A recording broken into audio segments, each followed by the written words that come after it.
Hola, viajero de emociones. Soy Aurora Vega y esta radiohistoria está hecha para ti. Antes de empezar, dime, ¿desde qué lugar del mundo me acompañas? Esa noche, toda la UCI parecía dormir en silencio, excepto la habitación número 42. Allí las máquinas latían con un compás extraño, como si dudaran entre la vida y la muerte. Fue en ese escenario donde Diego Montero se inclinó sobre la cama de su esposa, Lucía Álvarez, inmóvil desde hacía semanas.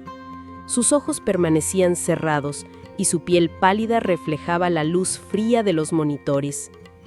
Diego, sin embargo, no lloraba. Lo que corría por dentro de él no era tristeza, sino una alegría venenosa que palpitaba en cada músculo. Se acercó a su oído y susurró con voz suave, cargada de veneno. «Duerme, mi querida. Quizás sea mejor así. Los médicos dicen que nunca volverás. Y, ¿sabes? Eso es un alivio para los dos». Un leve temblor recorrió la lámpara sobre la cama, pero él no lo notó. Su sonrisa, contenida, escondía planes oscuros. Vender el criadero de caballos de la familia, subastar los animales, transformar la tierra en chalets de lujo. Incluso el restaurante de Lucía ya lo había prometido a una amante, asegurándole que lo convertiría en un bar moderno. De pronto, el monitor cardíaco lanzó un pitido agudo. Diego se sobresaltó, pero enseguida el sonido volvió a su ritmo monótono. Rió bajito, como si se burlara de la vida que aún insistía en resistir. «Lucía, tu bondad me cansó. 5 años fingiendo ser el marido perfecto y todo por tu dinero, por la influencia de tu padre. Ahora todo será mío». En el mismo instante en que pronunció esas palabras, las luces de la habitación parpadearon violentamente y luego se apagaron, sumiendo el espacio en completa oscuridad. Solo los monitores, alimentados por baterías, siguieron brillando en un azul pálido. El corazón de Diego se aceleró, no por dolor, sino por miedo. «¿Qué diablos?», murmuró, tanteando la pared en busca de la puerta. Con pasos torpes, logró salir al pasillo. Afuera, la luz permanecía estable. Los enfermeros caminaban tranquilos, como si nada hubiera ocurrido. Solo la habitación de Lucía había quedado sumida en las tinieblas. Diego respiró hondo, intentando alejar el pánico, y al girarse para marcharse, casi chocó con un joven auxiliar de ojos castaños y rostro sencillo. «Cuidado, señor», dijo el muchacho, educado. Su credencial llevaba el nombre, Miguel Duarte. «Me llamaron para revisar la falla eléctrica de la habitación 42. Diego apenas gruñó, lo empujó a un lado y se marchó con pasos apresurados. La comisura de su boca volvió a elevarse. En poco tiempo, pensaba, estaría libre. Miguel entró en la sala oscura, quitó la tapa del interruptor y con destreza reconectó el cable suelto. La luz volvió suavemente, iluminando a Lucía. Él la miró con ternura. Era una paciente como tantas otras, pero había algo en su rostro que le recordaba a su hermana fallecida. Se acercó a la cama y acomodó la manta, murmurando: «Señora Lucía, no escuche a los médicos, ni a su esposo. Yo siento que usted es fuerte. Usted va a volver». En ese instante, sus pestañas temblaron. Primero una vez, luego otra. Miguel contuvo la respiración, incapaz de creerlo. Cuando los párpados empezaron a abrirse, sus ojos se llenaron de lágrimas. Lucía respiró hondo, ronca, como si emergiera de un túnel de oscuridad. Toda la sala pareció suspender el aire. «¡Doctor!», gritó Miguel, corriendo hacia el pasillo. «¡Rápido, vengan! ¡Ella está despertando!». Pocos segundos después, médicos y enfermeras irrumpieron en la habitación. Entre ellos, el joven neurocirujano, Dr. Rodrigo Lafuente. Al ver los ojos turbios de Lucía intentando enfocar, quedó paralizado por la emoción. Lo imposible había sucedido. Lucía intentó hablar, pero solo un susurro salió de sus labios. «Agua». Una enfermera humedeció sus labios, y en aquel gesto sencillo, un milagro se confirmó. Ella había regresado. Pero dentro de sí, Lucía no traía únicamente el peso del renacimiento. También guardaba la memoria clara de la voz de Diego, empapada de veneno, deseando su muerte. Su primer pensamiento no fue de alegría, fue de miedo. Y con esfuerzo, sus labios formaron una súplica casi inaudible al médico que se inclinaba sobre ella. «No le diga a mi esposo que desperté». Rodrigo la miró, atónito. ¿Cómo podía una esposa temer tanto a su propio marido? Y antes de que pudiera responder, los ojos de Lucía se llenaron de lágrimas, como si cada gota fuera un ruego silencioso. «Dame tiempo, solo unos días». El médico vaciló, pero en aquella mirada había algo imposible de negar. Asintió decidido. Y así, en aquella madrugada silenciosa, se selló el secreto más peligroso de todos. Lucía había despertado, pero Diego no podía saberlo. El pasillo aún olía a desinfectante, cuando el doctor Rodrigo cerró la puerta tras de sí. El corazón le latía con fuerza, no solo por la sorpresa del milagro, sino también por el peso de la promesa que acababa de asumir. ¿Guardar un secreto a un marido? Nunca había hecho algo así. Pero los ojos de Lucía no solo hablaban de miedo, eran los de alguien que acababa de volver del borde del abismo. Se pasó las manos por el rostro y murmuró para sí mismo: «¿Qué historia escondes, Lucía?». Dentro de la habitación, Miguel permanecía a su lado. Le sostenía la mano con cuidado, como si ese gesto pudiera anclarla a la vida. Lucía abrió los ojos con dificultad y lo miró. «Gracias», susurró, la voz casi apagada. «Si no fuera por ti». Miguel sonrió tímido. «No diga eso, señora. Solo hice lo que cualquiera haría». Pero en el fondo lo sabía. No era cualquiera. Desde la primera vez que había acomodado la manta sobre ella, sintió una conexión extraña, como si la vida lo hubiera puesto en aquella habitación por un motivo mayor. Rodrigo regresó y se acercó a la cama. Su mirada era seria, pero llena de ternura. «Lucía, necesito ser honesto. Por ley, debería informar de inmediato sobre su mejoría. Pero vi en sus ojos algo que me hizo dudar. ¿Qué teme de su marido?». Ella cerró los ojos por un instante. Las lágrimas brotaron en silencio. Luego, con esfuerzo, murmuró: Escuché su voz. Él no me quiere viva». Un silencio denso cayó sobre la habitación. Miguel tragó saliva. Rodrigo apretó los labios, luchando contra la indignación. Si eso es verdad, cada minuto de silencio es un riesgo, pero le prometo, no diré nada hasta entender mejor. Lucía respiró hondo, aliviada. Fue como recibir un refugio en medio de la tormenta. Horas después, cuando el turno de la noche ya había terminado y el hospital se sumía en calma, Miguel salió a buscar agua. En el pasillo, se cruzó con Diego. El hombre vestía un abrigo elegante, pero sus ojos delataban impaciencia. «¿Cómo está mi esposa?», preguntó con una voz ensayada de preocupación. Miguel sintió un escalofrío. Las palabras de Lucía resonaron dentro de él. Controló el nerviosismo y respondió: «Igual, sin cambios». Diego suspiró teatralmente, como si cargara el peso del mundo. «Pobrecita», y siguió adelante, sin siquiera mirar atrás. Miguel permaneció quieto, sintiendo el corazón martillar. Por primera vez en su vida, había mentido dentro del hospital, pero sabía que esa mentira podía ser la única oportunidad de salvar a Lucía.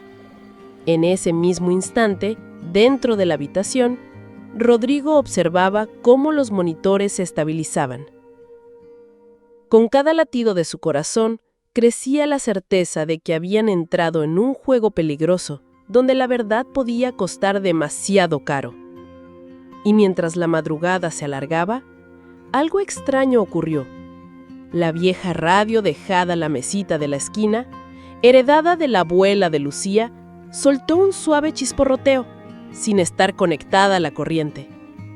Entre el ruido, como un soplo, parecía oírse una voz lejana que murmuraba: «Vuelve, hija, aún no terminó tu historia». Lucía abrió los ojos, asustada. Rodrigo no lo notó, ocupado con los informes, pero ella sabía, no estaba sola. El chisporroteo no cesaba. Lucía, aún frágil, giró lentamente la cabeza hacia la mesita. La vieja radio, de madera gastada y botones rayados, emitía un zumbido bajo, como si respirara por cuenta propia. El recuerdo de su abuela Rosa llegó como un abrazo, aquella voz suave, siempre llena de consejos sencillos y firmes. «Vuelve, hija». Lucía intentó incorporarse, pero el cuerpo pesado no obedeció. Solo extendió la mano y sus dedos alcanzaron el costado del aparato. Rodrigo, al notar el gesto, se acercó. «¿La radio?», preguntó, confundido. Ella negó con la cabeza, insistiendo con la mirada. En ese instante, Miguel entró en la habitación con un vaso de agua. Al percibir la escena, frunció el ceño. «Esa radio es antigua. ¿Puedo llevarla a reparar, señora? Quizá tenga un mal contacto». Lucía parpadeó, asintiendo. Miguel tomó el aparato con cuidado, como si se tratara de algo sagrado, pero al inclinarlo, un sonido metálico resonó en su interior. Algo estaba suelto. Curioso, lo giró boca abajo. Una pequeña tapa de madera se deslizó, revelando un sobre amarillento, doblado muchas veces. Rodrigo se acercó y leyó sorprendido: «Para Lucía, cuando la vida se oscurezca». El silencio invadió la habitación. Las manos de Lucía temblaron cuando Miguel colocó el sobre la cama. Ella misma, con esfuerzo, abrió el papel. El olor del tiempo escapó de allí, mezclado con tinta seca. «Mi niña, si algún día la vida te arranca la esperanza, busca la llave escondida en el taller. Ella abrirá más que puertas. Abrirá la verdad que tu familia guardó en silencio. En la radio dejé pistas. Escucha siempre lo que parezca solo ruido. Es mi voz llamando». Dentro, junto a la carta, había una pequeña llave de metal, fría y pesada. Lucía la apretó contra el pecho, sintiendo como si su abuela volviera a estar viva. Rodrigo, intrigado, comentó en voz baja: «Esto no es solo un mensaje, es una advertencia». Miguel miró hacia la puerta, temiendo que Diego apareciera en cualquier momento. «Si él lo descubre, estaremos todos en peligro». Lucía cerró los ojos. Aún no sabía qué abriría aquella llave, pero estaba segura de algo. El chisporroteo de la radio no era casualidad, era un llamado. Y cuando la noche finalmente envolvió al hospital, Rodrigo guardó la llave en el bolsillo de su bata, prometiendo en secreto: «Voy a protegerte y voy a descubrir lo que tu abuela quería que encontraras». Poco sabía él que al aceptar ese pacto, todos habían cruzado la primera línea de un laberinto de revelaciones que cambiaría sus vidas para siempre. El sol de la mañana entró tímido por las ventanas de la UCI, pero Lucía no había dormido. La carta de su abuela ardía en su memoria, repitiéndose como un mantra: «Busca la llave escondida en el taller». Rodrigo entró temprano, con semblante serio, y colocó la pequeña llave sobre la mesa de noche. «Lucía, si esta llave realmente abre algo, necesitamos descubrirlo pronto, pero no será fácil llevarte hasta allí». Ella, aún frágil, lo miró con firmeza. «Puedo estar débil, pero no estoy rota. Ese taller es todo lo que queda de mi infancia». Miguel, que escuchaba desde la puerta, se acercó. «Puedo ayudar. Hoy tengo descanso. ¿Puedo ir a su casa?». Lucía respiró hondo, la voz saliendo casi como un suspiro.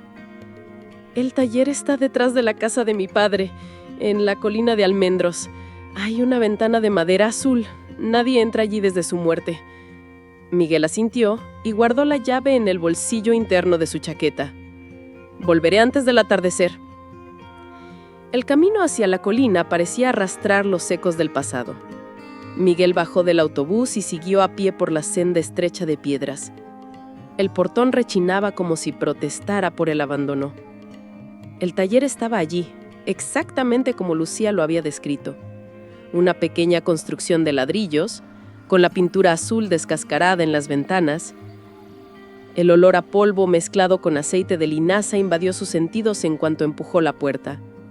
Había lienzos cubiertos por sábanas, pinceles resecos, frascos de pintura endurecida. El silencio era tan denso que parecía escuchar pasos detrás de él.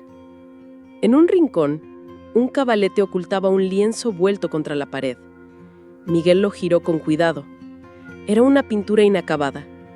Un campo dorado de trigo bajo un cielo rojo anaranjado. Pero había algo extraño. Un barniz oscuro cubría ciertas zonas. Cuando la luz de la tarde atravesó la ventana, distinguió números escondidos bajo la superficie. 4, 2, 7, 9. Se apartó, asustado. No era casualidad. Aquello era un código, y la llave empezaba a tener sentido. El cuadro no era solo arte, era una contraseña. De repente, un ruido afuera lo hizo estremecer. Pasos, pesados, rítmicos. Miguel apagó la linterna y se escondió detrás de una estantería. Por la ventana agrietada, vio un coche estacionar. Un hombre bajó, con un abrigo caro y mirada fría. Diego Montero. Entró al taller con una llave propia, como si tuviera todo el derecho de estar allí. Paseó la vista por los lienzos y murmuró con desprecio: «Tanta basura. Mañana mismo mando limpiar todo». Por poco no tropezó con el cabalete que Miguel había movido. Lo acomodó de nuevo, pero no notó más números reflejados en la luz. Miguel contuvo la respiración hasta oír que el coche se alejaba. Luego, con las manos temblorosas, cubrió otra vez el lienzo y salió por la puerta trasera. En el bolsillo, la llave metálica ardía como si tuviera vida propia. En el hospital, Lucía esperaba. Cuando Miguel puso un papel con los números garabateados en su mano, sus ojos se llenaron de lágrimas. «Lo sabía. La abuela me dejó un cofre». Rodrigo cerró la cortina alrededor de la cama y murmuró en tono bajo: «¿Un cofre? ¿Pero dónde?». Lucía sonrió débil, casi como un secreto infantil. «En mi casa antigua, debajo del suelo del taller». Y en ese instante comprendió. La batalla no era solo por la vida, era por la verdad enterrada junto al nombre de su familia. Las tardes en el hospital eran largas, pero aquella, Lucía mantuvo los ojos fijos en el techo, como si atravesara el yeso blanco y viajara hacia otra época. Su mente la llevó de vuelta al lugar donde siempre se había sentido plena, el haraz de la familia. Allí, entre el olor del heno fresco y el sonido de los cascos golpeando la tierra, había aprendido las primeras lecciones de valentía. Recordaba cuando de niña corría descalza por el patio, riendo, mientras su padre le enseñaba a acariciar los caballos sin miedo. «Ellos sienten tu corazón antes de sentir tus manos», decía él. Cuando Miguel regresó del taller, trayendo las anotaciones con la secuencia numérica, Lucía le apretó la mano y murmuró: «Antes de abrir el cofre, necesito estar segura de que Sol aún está vivo». Rodrigo frunció el ceño. «¿Sol?». Lucía cerró los ojos, emocionada.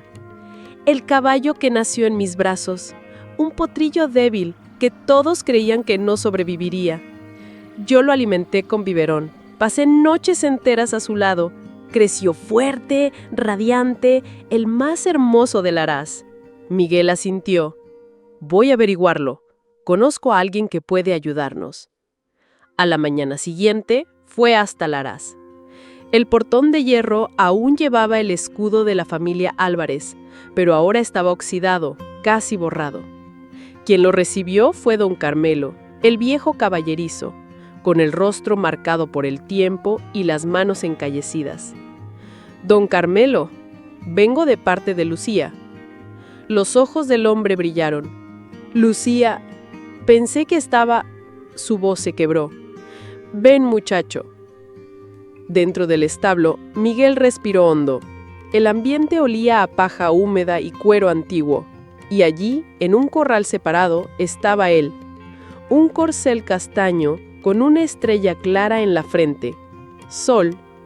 El animal alzó la cabeza y resopló, reconociendo en el extraño una energía de confianza. «Aún vive, señora», diría después Miguel a Lucía con una sonrisa sincera. Pero don Carmelo no tardó en romper la breve paz. «Necesitas saberlo, muchacho. Diego ya anda rondando por aquí. Dijo que va a venderlo todo, la tierra, los caballos, incluso a Sol». Miguel sintió un nudo en el estómago. «No puede». «Puede si nadie lo detiene», respondió el viejo rascándose el bigote.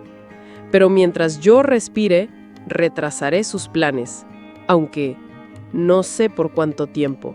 De regreso al hospital, Lucía escuchó la noticia con lágrimas corriendo en silencio.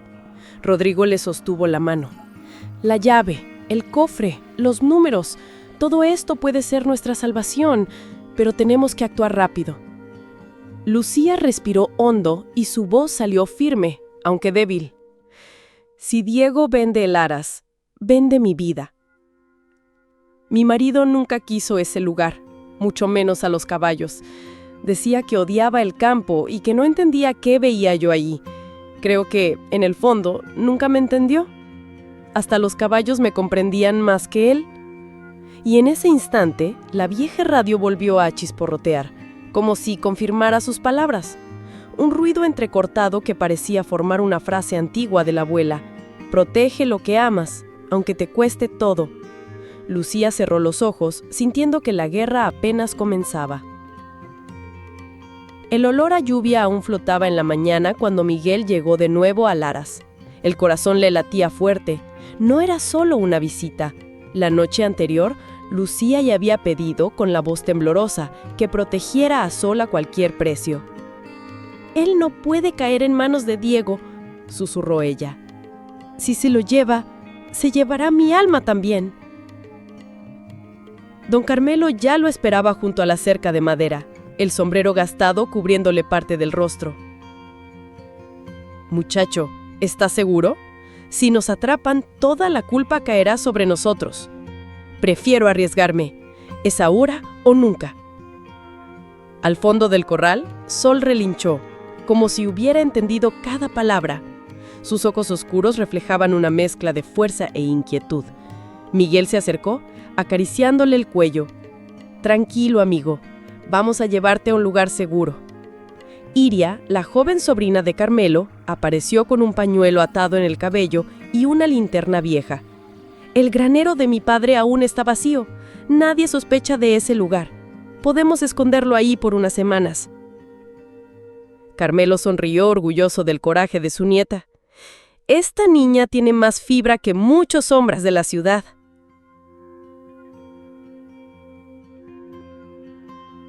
La operación comenzó al caer la noche. Carmelo abrió discretamente la puerta lateral mientras Miguel guiaba al caballo por la rienda. Sol caminaba en silencio, solo el sonido apagado de los cascos contra la tierra mojada.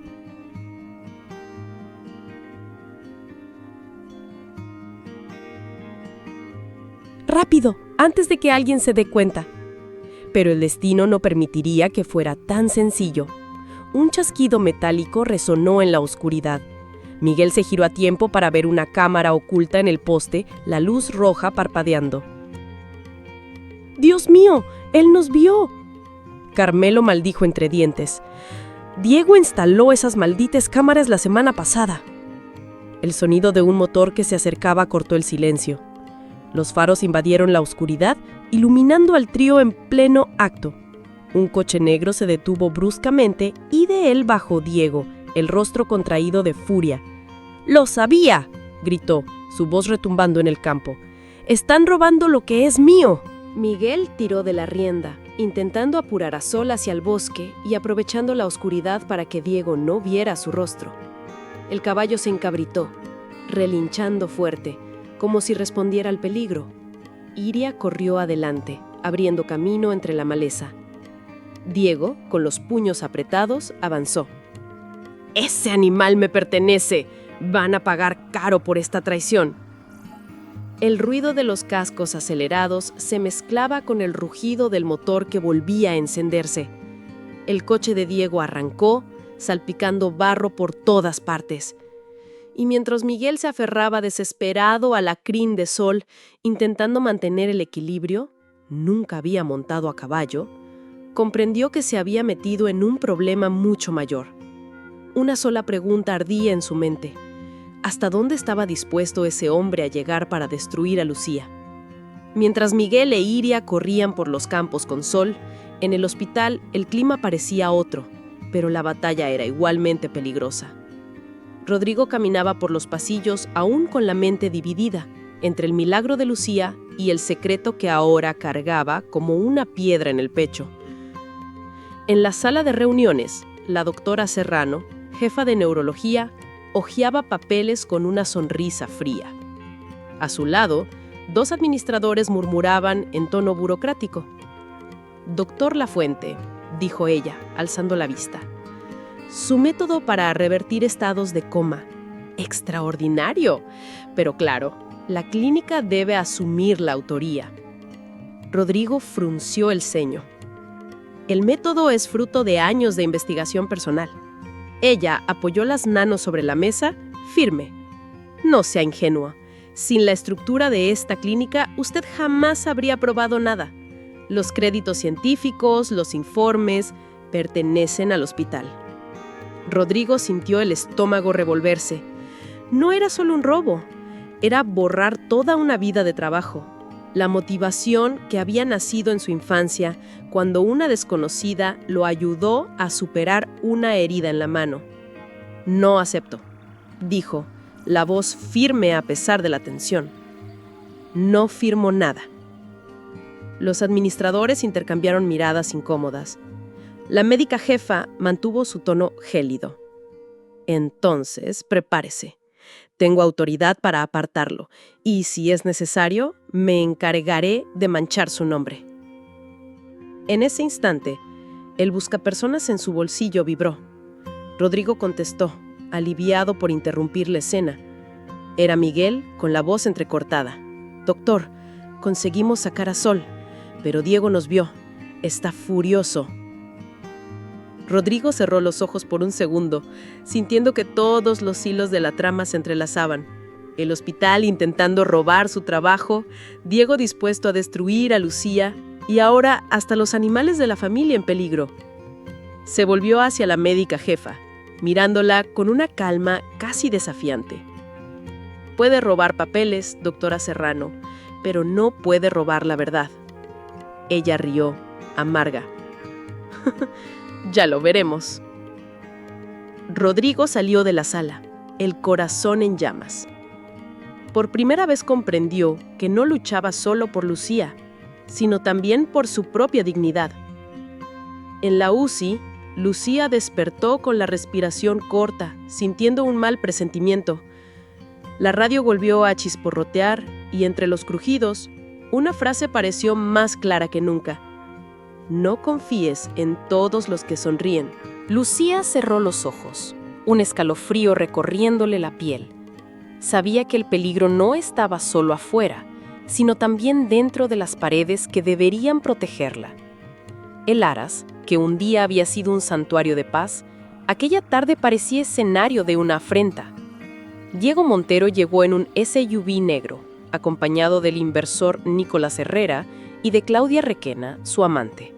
El trío bajó riendo fuerte, como si fueran dueños absolutos del lugar. «A partir de hoy, brindemos por el futuro», dijo Diego, alzando una botella de vino caro. «Adiós, caballos inútiles. Bienvenida fortuna». Claudia soltó una carcajada, derramando perfume dulce en el aire. Nicolás abrió la puerta trasera del coche, de donde sacó una parrilla portátil. Pronto, el sonido de la música alta se mezclaba con el olor a carne quemada, invadiendo todo el establo. Los animales, sin embargo, no celebraban. Relinchaban inquietos, golpeando con los cascos las puertas de las cuadras. El sonido metálico resonaba como una protesta viva. Don Carmelo observaba de lejos, la rabia contenida bajo la barba gris. Se acercó despacio, fingiendo desatención, y cuando pasó frente a la cerca, llevó 2 dedos a la boca y lanzó un silbido bajo y agudo. Los caballos lo reconocieron al instante. El garañón más valiente se irguió sobre las patas traseras y pateó la puerta de madera. El cerrojo cedió con un chasquido seco. En un instante, como un río liberado, toda la manada rompió la cerca y galopó hacia el campo abierto. «¡Maldita sea!», gritó Nicolás, derramando la copa. «¡Los caballos se están escapando!». Diego corrió hacia el coche, pero tropezó en el barro, manchándose el traje caro. Claudia, riendo nerviosa, intentaba filmar la escena con el celular, como si fuera un espectáculo. «Esto no se va a quedar así», rugió Diego, subiendo al SUV. «¡Suban! ¡Vamos tras ellos!». El motor rugió levantando nubes de polvo. El coche partió en persecución, dejando atrás el olor a carne quemada y la música interrumpida. Don Carmelo permaneció de pie en el patio, el silbido aún resonando en sus labios. Observó a los animales correr libres por la llanura dorada y murmuró, como si hablara con el espíritu del antiguo dueño: «Alexandro, tu hija todavía tiene quien la defienda». En ese mismo instante, en el hospital, Lucía despertaba de un breve sueño. La radio chisporroteó y entre los crujidos escuchó algo que la hizo estremecer.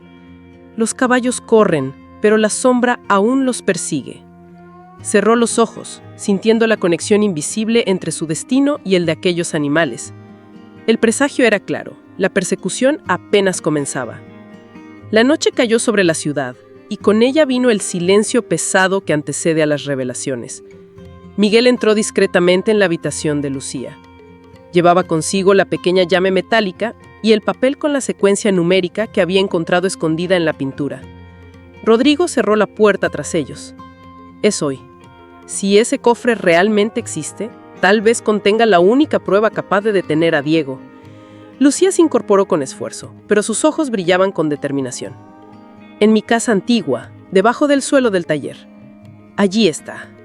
2 horas después, Miguel y Rodrigo atravesaban el terreno abandonado de la propiedad. La luna iluminaba los almendros, proyectando sombras largas sobre la tierra húmeda. El taller, polvoriento y silencioso, parecía contener la respiración. Con linternas en mano, comenzaron a inspeccionar el suelo de madera. Miguel golpeó una de las tablas con el mango de la linterna. El sonido hueco reveló el lugar correcto. Con esfuerzo, retiraron la pieza suelta. Allí estaba, un pequeño cofre de hierro, cubierto de óxido. La cerradura encajaba perfectamente con la llave de la abuela. Miguel la giró despacio, escuchando el clic metálico. Dentro había sobres, grabaciones en cintas antiguas y documentos sellados. Rodrigo tomó la primera hoja y leyó en voz alta: «Testamento de Alejandro Álvarez, fideicomiso del Araz y de los caballos a nombre de su hija, Lucía». Miguel abrió los ojos de par en par. Eso significa que Diego nunca tuvo derecho legal sobre nada. Rodrigo asintió, pasando a otra hoja. Pero lo que leyó lo dejó helado. ¡Hay más!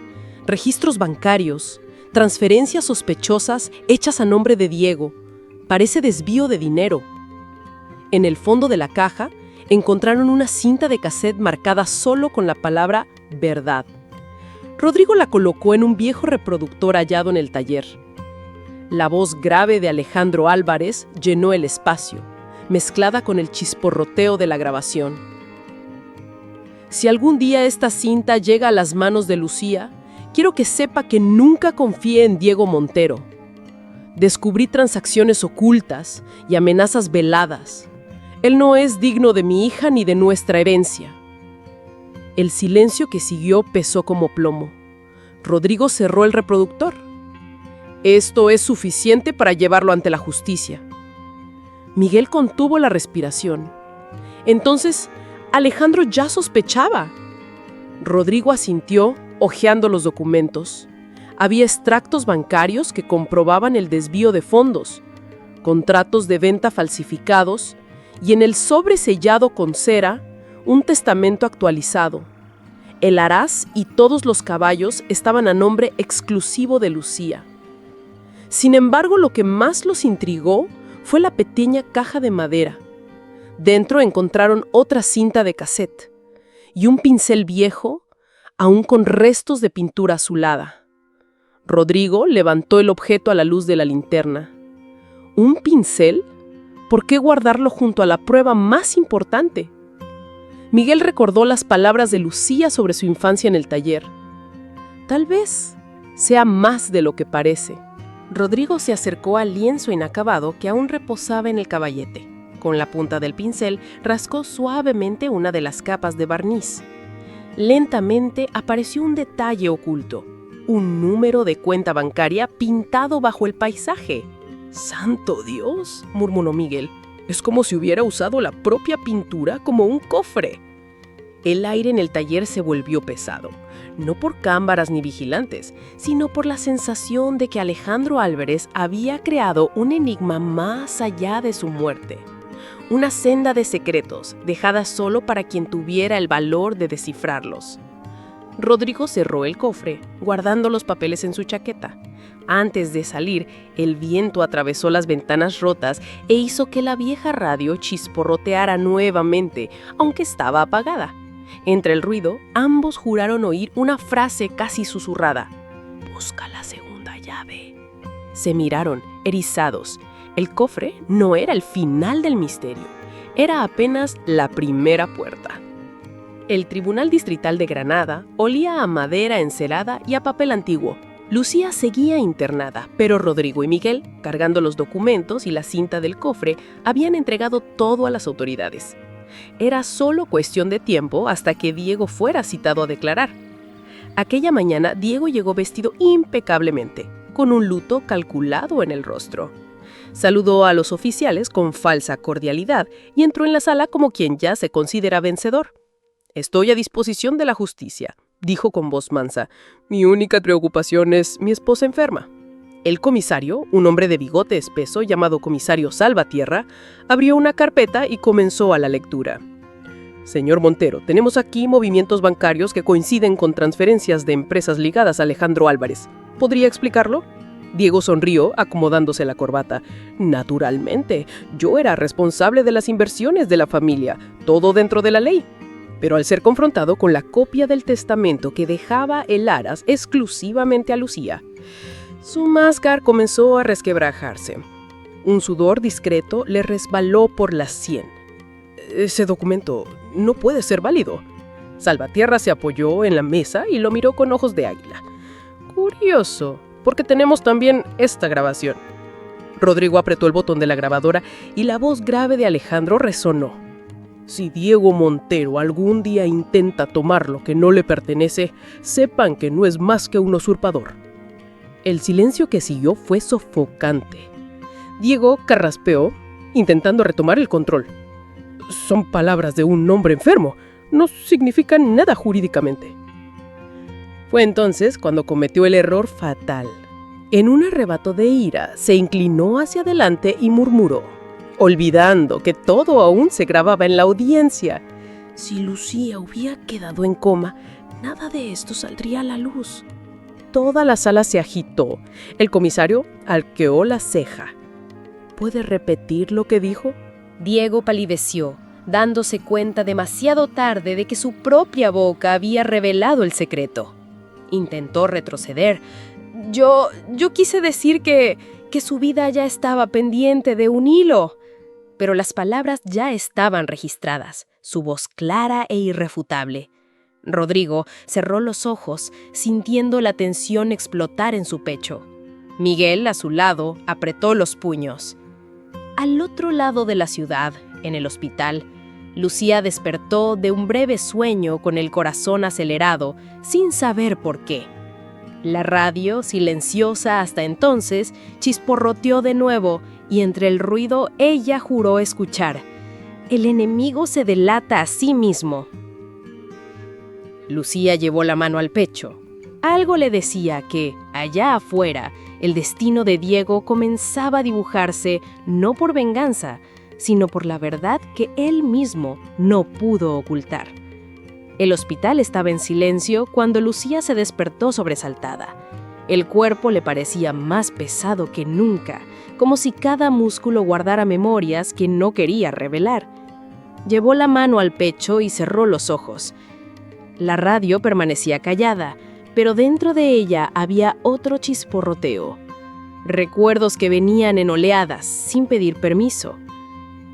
Sintió nuevamente la respiración de Diego en su oído, la frialdad de aquellas palabras venenosas: duerme en paz y no despiertes jamás. El corazón se aceleró y la máquina a su lado delató su angustia con un pitido más rápido. Rodrigo entró apresuradamente, preocupado. «Lucía, respira conmigo, tranquila». Ella intentó sonreír, pero las lágrimas se desbordaron. «Doctor, no fueron solo palabras. Yo sentí como si él me hubiera empujado hacia la muerte». Rodrigo le sostuvo la mano con firmeza. «Y aún así regresaste. El cuerpo guarda heridas, pero también guarda la fuerza de quien no se rinde». En ese instante, Miguel apareció con una bolsa de manzanas frescas traídas del campo. Al notar los ojos humedecidos de Lucía, dejó la bolsa a un lado y se acercó. «Señora, no permita que su veneno se instale dentro de usted.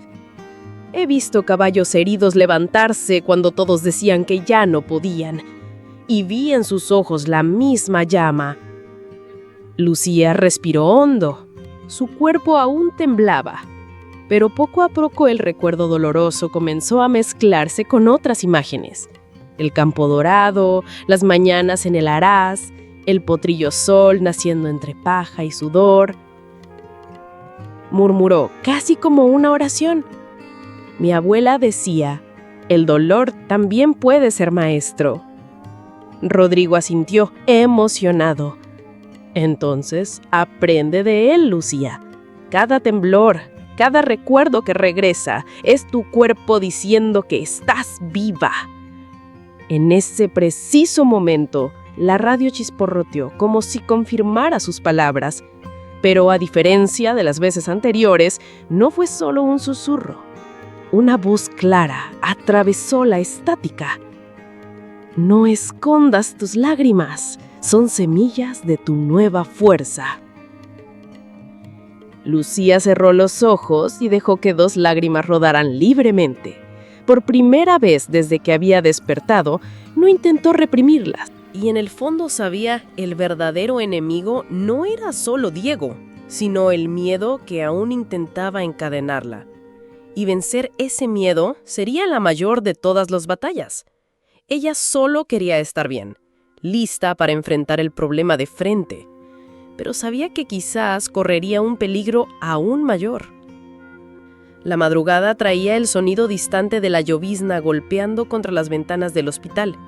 Lucía apenas había dormido.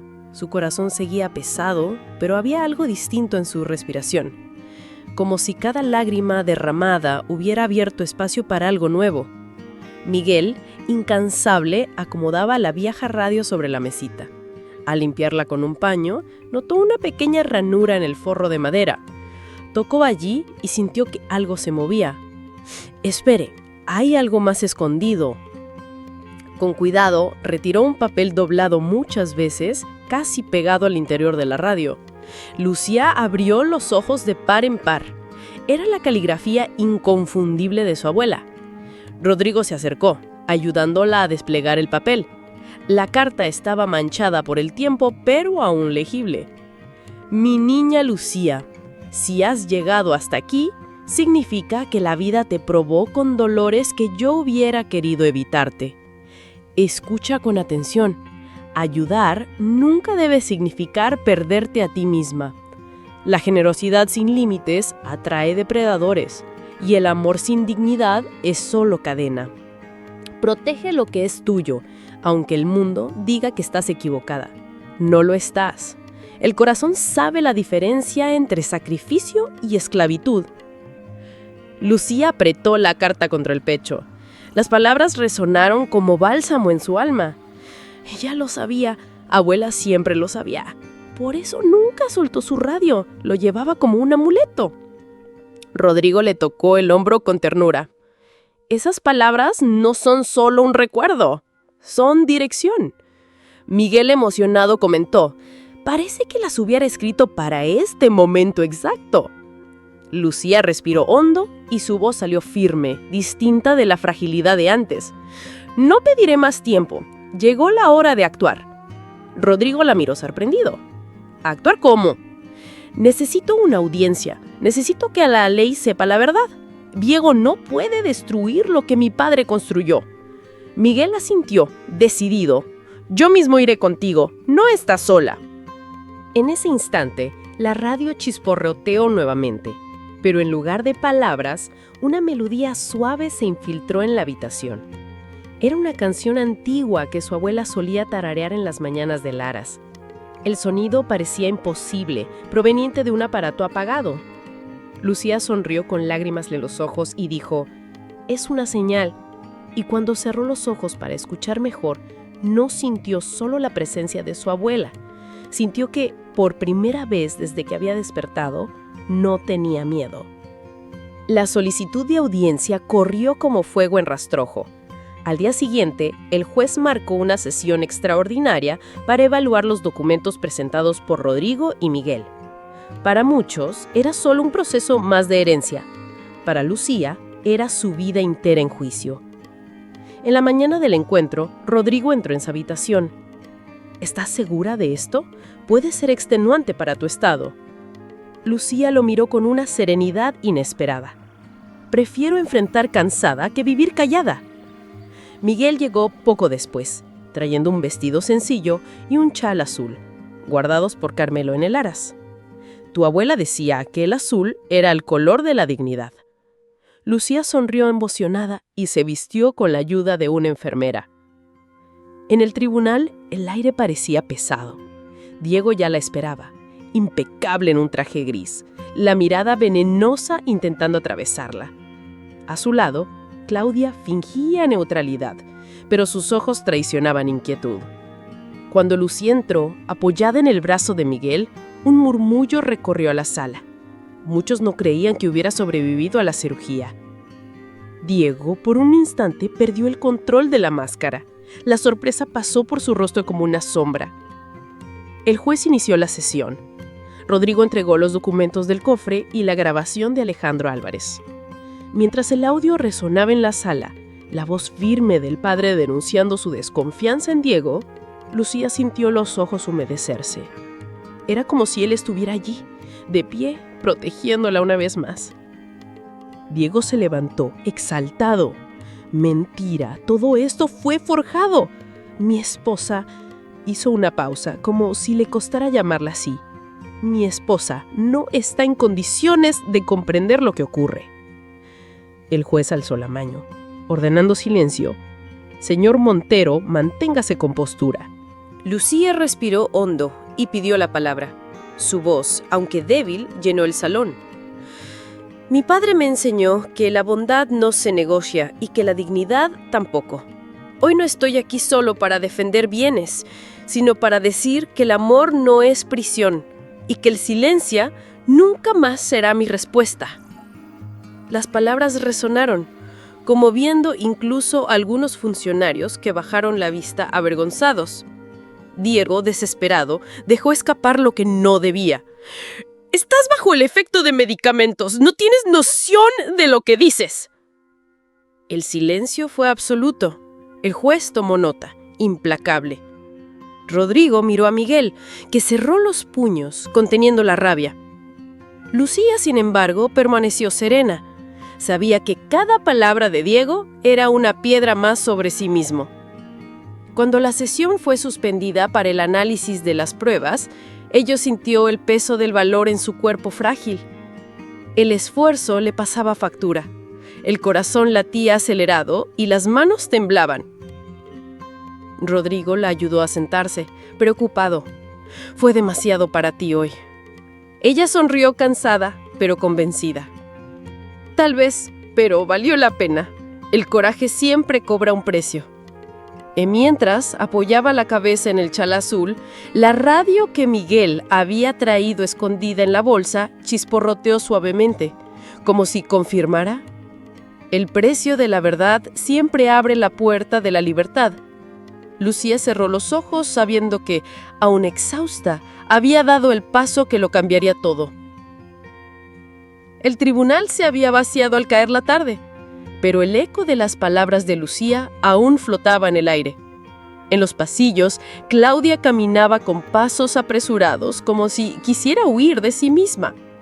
El maquillaje impecable ya no escondía la incomodidad que le ardía por dentro. En la sala reservada, Diego descargó su furia sobre ella. ¡Inútil! Te quedes ahí como una muñeca decorada mientras mi esposa me destruye en público.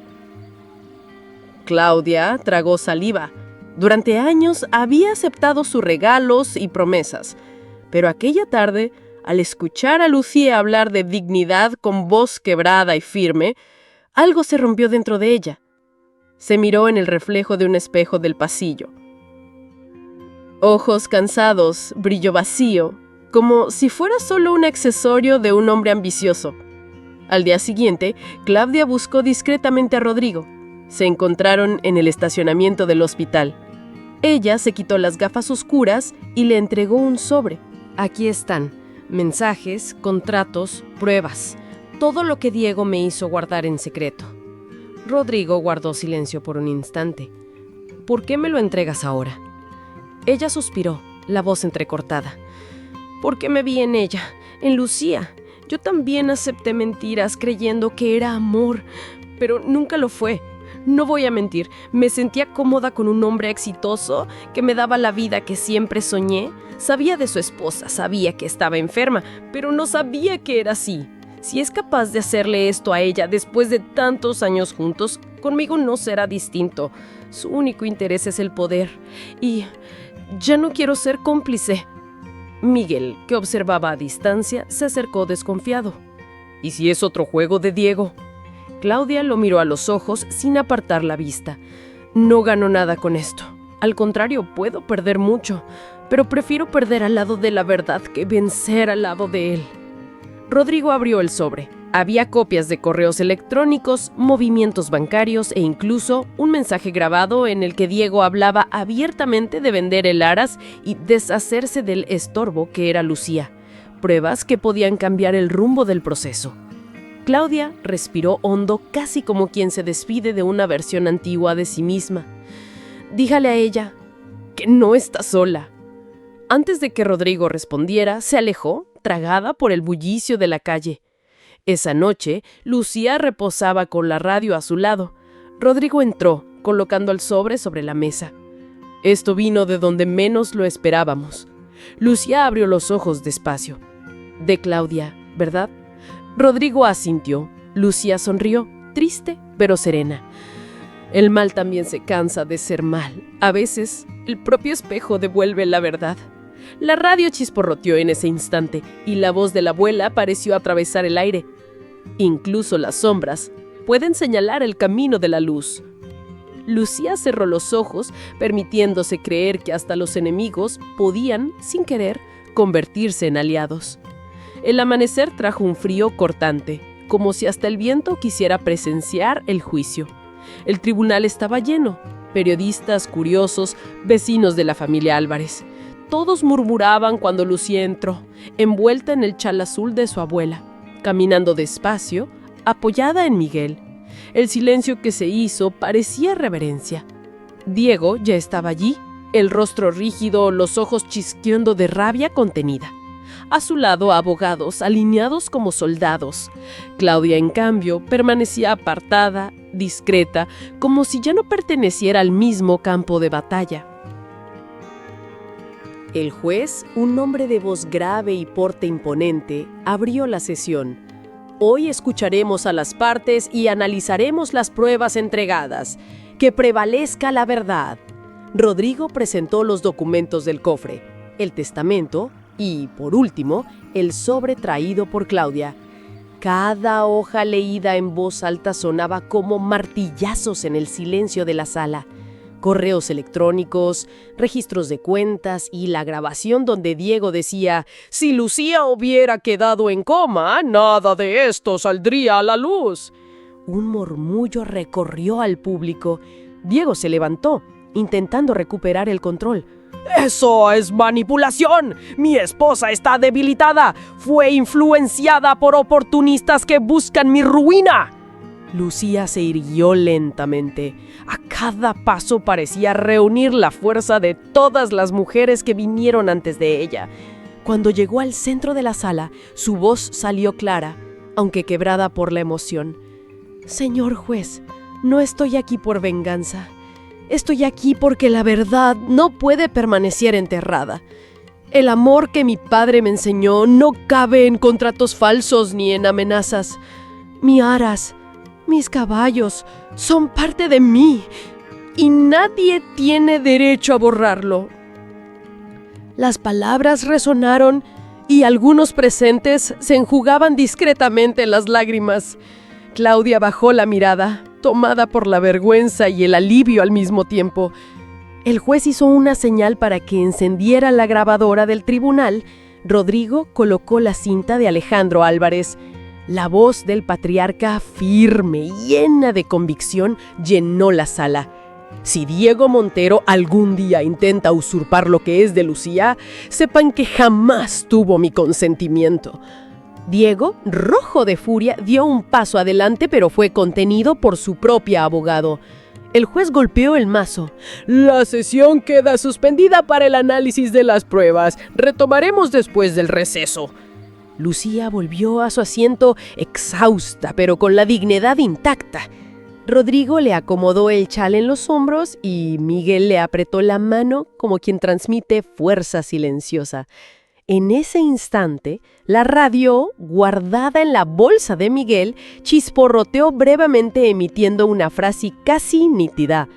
«La justicia camina despacio, pero llega». El juez, un hombre de voz grave y porte imponente, abrió la sesión.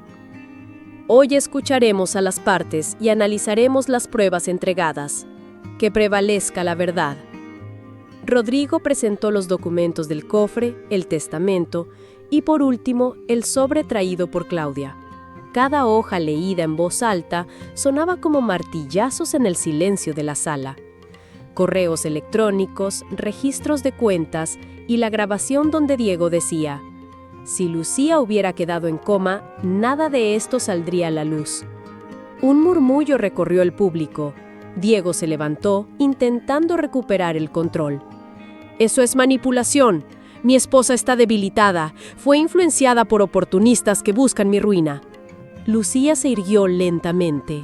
A cada paso parecía reunir la fuerza de todas las mujeres que vinieron antes de ella. Cuando llegó al centro de la sala, su voz salió clara, aunque quebrada por la emoción. «Señor juez, no estoy aquí por venganza. Estoy aquí porque la verdad no puede permanecer enterrada. El amor que mi padre me enseñó no cabe en contratos falsos ni en amenazas. Mi aras, mis caballos, son parte de mí y nadie tiene derecho a borrarlo». Las palabras resonaron y algunos presentes se enjugaban discretamente las lágrimas. Claudia bajó la mirada, tomada por la vergüenza y el alivio al mismo tiempo.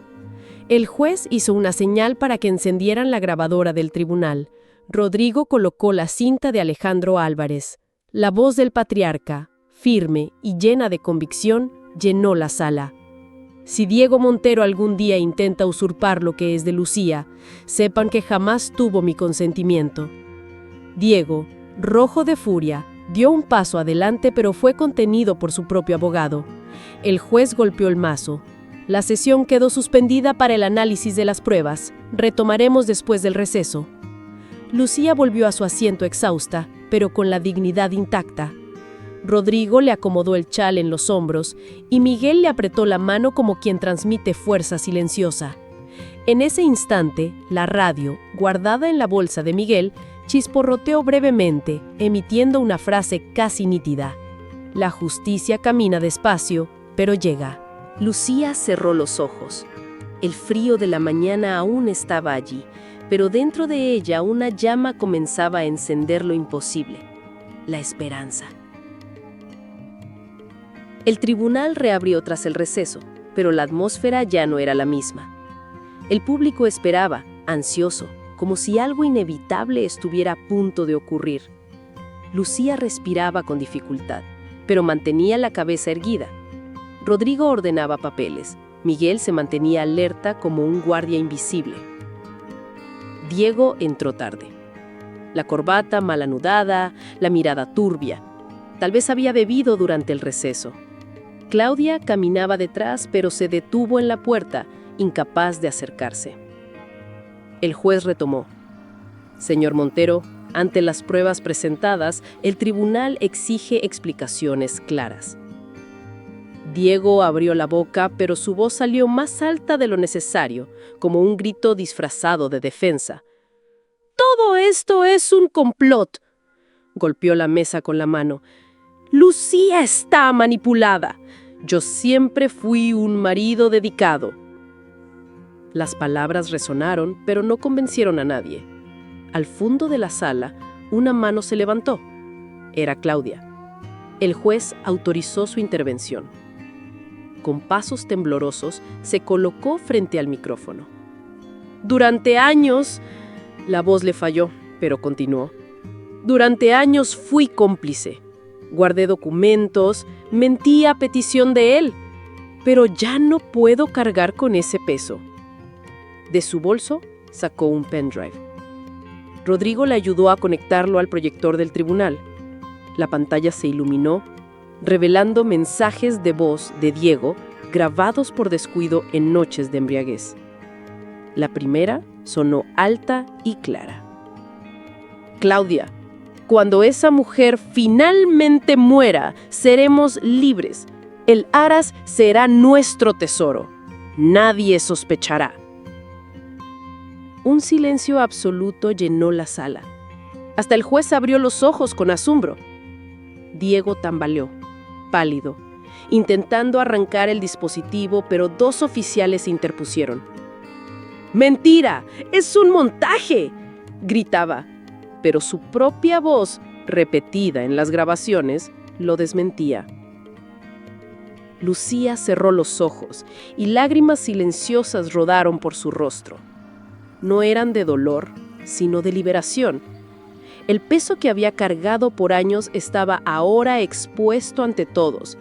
Durante mucho tiempo había creído que Diego la amaba, siempre presente, siempre cariñoso, con flores y cenas sorpresa.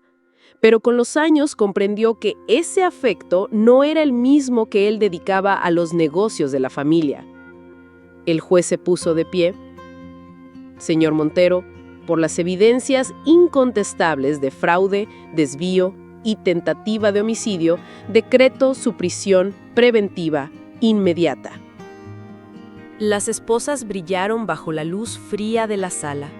Diego intentó resistirse, pero Miguel avanzó discretamente, ayudando a los oficiales a contenerlo. Al ser arrastrado, Diego lanzó una mirada llena de odio hacia Lucía. «Me las pagarás, mujer. Nada termina aquí».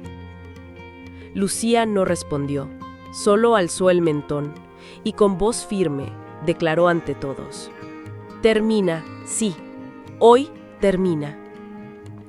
El martillo del juez retumbó como un trueno. La sala estalló en murmullos, algunos en aplausos contenidos. Y en ese instante, la radio que Miguel llevaba consigo chisporroteó sola. No fue ruido, sino una frase clara, como si viniera de la propia abuela Rosa: «Cuando la sombra cae, la luz encuentra su lugar». Lucía cerró los ojos y por primera vez en mucho tiempo sintió el cuerpo liviano, como si hubiera recuperado el derecho de existir sin miedo.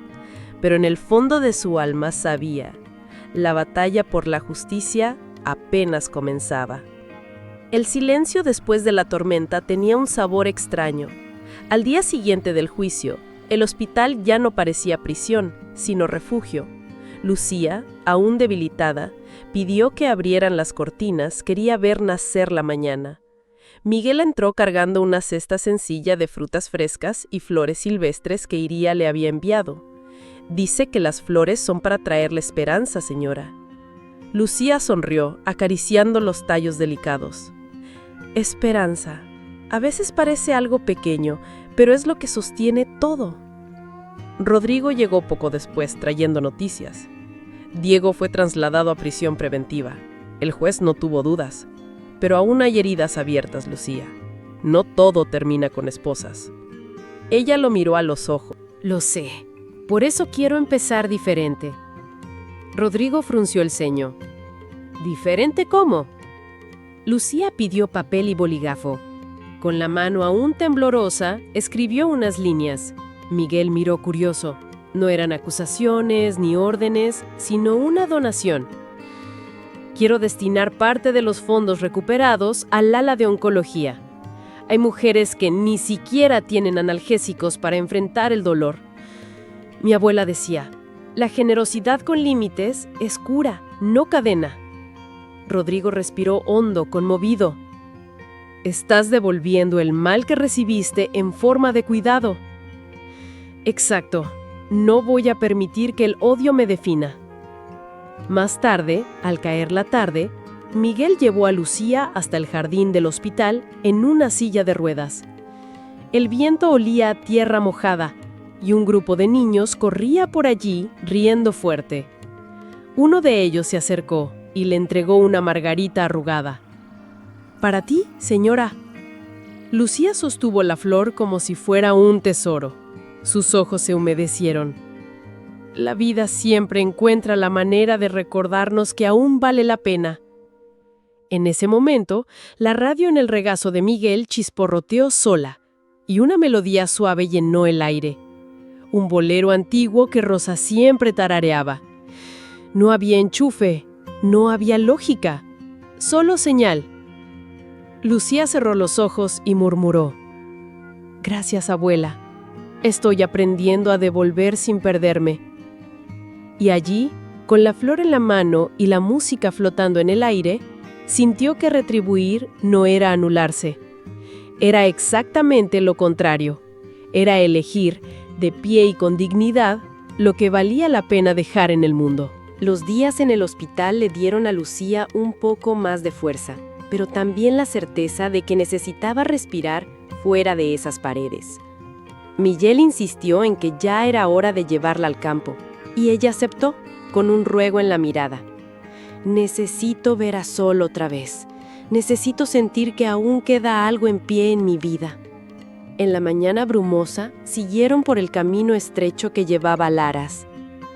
El aire olía a almendros, tierra mojada y recuerdos. Sol, al verla, relinchó fuerte, como si hubiera esperado solo ese instante. Lucía le acarició la frente, con lágrimas resbalando. Nunca te abandoné, y tú tampoco me abandonaste. Don Carmelo e Iria sonrieron, emocionados. Y entonces, como quien recupera el alma, Lucía pidió montar. Solo un momento. Necesito sentir que aún soy dueña de mi destino. Miguel dudó, pero se vio. Con pasos lentos, Sol la llevó por el camino hasta la pequeña estación ferroviaria del pueblo. Fue entonces cuando lo vio. Entre la neblina, caminaba un hombre alto, mochila al hombro como quien deja atrás más que bienes. Deja parte de sí mismo. Era Rodrigo Lafuente. El corazón de Lucía se desbocó. ¡No puede ser! Sol se detuvo, inquieto. Ella casi perdió el equilibrio, pero antes de caer, Rodrigo corrió y la sostuvo en sus brazos. El impacto del reencuentro hizo desaparecer el mundo alrededor. «Lucía», dijo jadeante, «no debería estar aquí. Decidí irme, buscar trabajo lejos. Aquí ya no había lugar para mí». Los ojos de ella se llenaron de lágrimas. «¿Y pensabas marcharte sin despedirte?» Rodrigo bajó la mirada.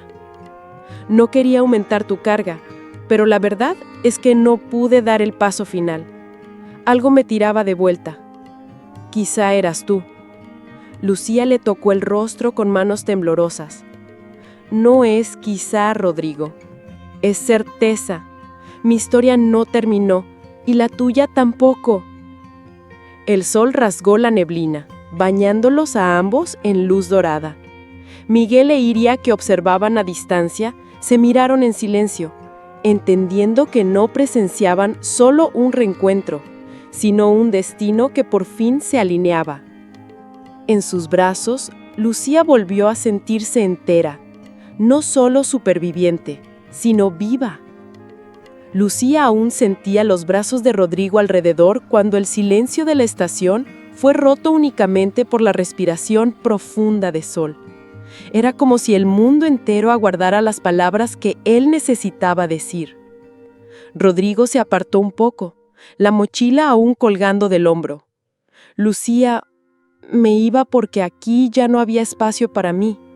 Después del juicio, la dirección de la clínica me apartó definitivamente. Dijeron que desobedecí órdenes, que comprometí su reputación. En realidad, no soportaban que mi método hubiera funcionado contigo. Sonrió con tristeza. Pasé noches sin dormir, traduje artículos, lo arriesgué todo, y al final me robaron los créditos. Algunos colegas empezaron a evitarme, me trataron como a un intruso. A Lucía se le humedecieron los ojos, pero no por debilidad. Te persiguieron porque tu luz incomodaba, pero nadie puede apagar la verdad, Rodrigo. Miguel, que observaba de lejos, se acercó con Sol de la rienda. Y quizás su lugar ya no sea ese hospital, quizás su lugar sea aquí, al lado de quien de verdad cree en usted. Rodrigo respiró hondo, mirando los campos que empezaban a dorarse bajo el atardecer. Cuando salí esta mañana, pensé que era el final, pero cuando te vi en el camino, entendí que era un comienzo. Lucía le tomó la mano, firme. Entonces quédate, no por obligación ni por lástima, sino porque aún tenemos algo que construir. Semanas después, la casa de la familia Álvarez volvió a llenarse de voces. Iria ayudaba a poner las mesas, don Carmelo arreglaba las cuadras y Miguel corría de un lado a otro con entusiasmo juvenil. Lucía, ya más fuerte, caminaba despacio por el patio, el chal azul sobre los hombros. Rodrigo venía detrás, llevando en las manos una caja de madera. Dentro estaban los primeros bocetos de un nuevo proyecto: transformar el Aras en un centro de rehabilitación para niños y ancianos, uniendo caballos y terapia. Siempre pensé que mi trabajo era solo entre paredes blancas y frías, dijo, pero quizá la verdadera medicina esté aquí, donde la vida late. Lucía sonrió, conmovida. Aquí es donde el alma también se cura. La vieja radio, ahora colocada en la galería de la casa, chisporroteó suavemente. Una melodía conocida llenó el aire, y todos se detuvieron a escuchar. Parecía la bendición silenciosa de Rosa, uniendo pasado y futuro en un mismo abrazo. La casa, que antes guardaba un silencio pesado, aprendía de nuevo a amar. Pasaron meses y el antiguo Aras Álvarez ya no era solo establo y campo abierto. En el portón, un nuevo letrero de madera anunciaba: Centro Rosa Álvarez, terapia con caballos y esperanza. El nombre de la abuela estaba grabado como promesa de que nada sería olvidado. Aquel día toda la comunidad se reunió. Niños tomados de la mano, mujeres mayores envueltas en chales, jóvenes curiosos. Todos querían ver la inauguración. El olor a pan recién hecho se mezclaba con el heno, y el sonido de los cascos resonaba como música de bienvenida. Lucía, vestida con sencillez, pero con la dignidad de quien ha vencido, caminaba al lado de Rodrigo. En sus ojos brillaba la luz de alguien que por fin había encontrado su lugar. Miguel e Iria ayudaban a los primeros niños a acariciar a Sol, el garañón que parecía orgulloso de su nuevo destino. En el discurso, Lucía alzó la voz con emoción contenida. Este lugar no es solo mío, es de cada uno que un día se sintió solo, olvidado, quebrado. Aquí nadie será un peso, nadie será un sobrante, siempre habrá un lugar reservado para ti. El público aplaudió, algunos lloraban, Otros sonreían como si hubieran recibido un abrazo invisible. Rodrigo le apretó la mano, firme, silencioso, diciendo todo con la mirada. Y entonces, cuando todos se dispersaban para explorar el espacio, la vieja radio, colocada sobre una mesa de madera en la galería, chisporroteó por última vez. Entre el ruido, una frase clara emergió como un susurro de más allá. «Bien hecho, mi niña». Lucía cerró los ojos, las lágrimas cayeron leves, pero esta vez eran de paz. En el horizonte, el sol doraba los campos y los niños corrían libres junto a los caballos. El pasado ya no pesaba como cadena. Se había vuelto raíz, y la raíz, al fin, florecía.